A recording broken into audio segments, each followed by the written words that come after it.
everyone, today I'll be reviewing this movie. It is on Netflix and it's called Midnight in Switchgrass, and it is starring Bruce Willis, Megan Fox, Amelia, Lucas Huss, and this movie is directed by Randall Emmett. So when I saw the little teaser for this movie dropped on Netflix starring Bruce Willis, I was really excited to see.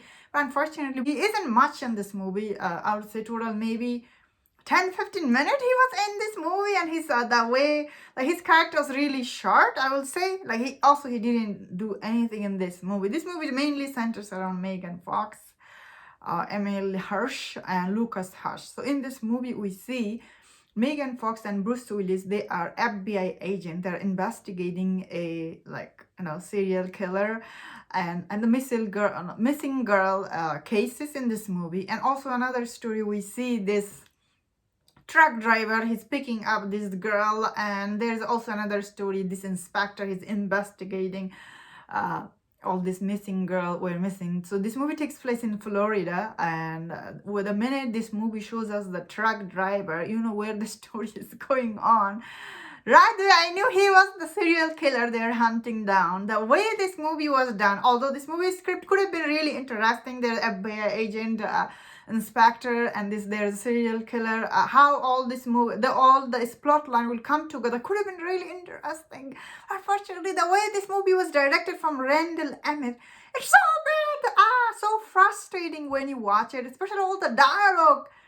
Acting, they're so bad, and especially when I see the acting is bad, it's really fault to him, because the way he captured their acting is like probably he took just one shot, and in one scene in this movie, the girl who was kidnapped in this movie, what is her name? She was crying in this scene. I could see the way she was acting, like, oh my god, she was crying, then she looked at camera like that. I'm like, it's really bad acting throughout this movie. And this inspector played by Emil Hirsch, he was just overacting throughout the movie. I'm like, why you were making all this sad serious face, like serious face, like your scene is not serious or anything. He was making this serious overacting. His wife was overacting, the lady who played his wife. I was really shocked how bad acting this movie has throughout. And the saddest thing about this movie, there's no mystery, nothing. They are hunting the serial killer, and the serial killer is right there. He's just picking up the girl. So you right away, you know he's the serial killer. Like there is no depth to his character or nothing. He just why even he's killing all these people, nobody knows. Because he's actually married and had kids, so he's like not your typical serial killer in this movie. That being said, I know many people see Megan Fox and think she was really bad in this movie. Yeah, her acting was really cringe in some scene. I think because of the way the script was written for her, that is what her script was. So, nothing she could do. I could see halfway through this movie, she just gave up her scene. She did not put any effort.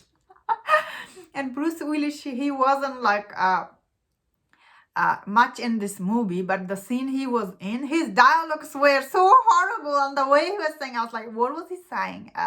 Again, all this fault to this director. The way he directed this movie and his direction was really bad. I would say overall, I can't believe how bad this movie was, and it's on Netflix. Many people will be now checking this out and see how bad actress Megan Fox. I can see her resume going down. Like I said, she's actually good in other movies I have seen her recently, so she's not always so bad. In this movie, yeah, you can see she didn't put any effort, and the storyline goes in this movie is really very frustrating watch. When you watch it, you're like, oh, why this movie was made like that? Yeah, that is why it's on Netflix now. Many people will see and realize how bad this movie was. Anyway, that's my thought on this movie. Definitely could have been really interesting, but the way all this story come together, it wasn't interesting at all. It's really frustrating watch. Anyway, that's my thought on this movie. Let me know in the comment what do you think about this movie. And if you enjoyed my review, don't forget to check out my other reviews on Netflix movie, TV show. Please subscribe and take care.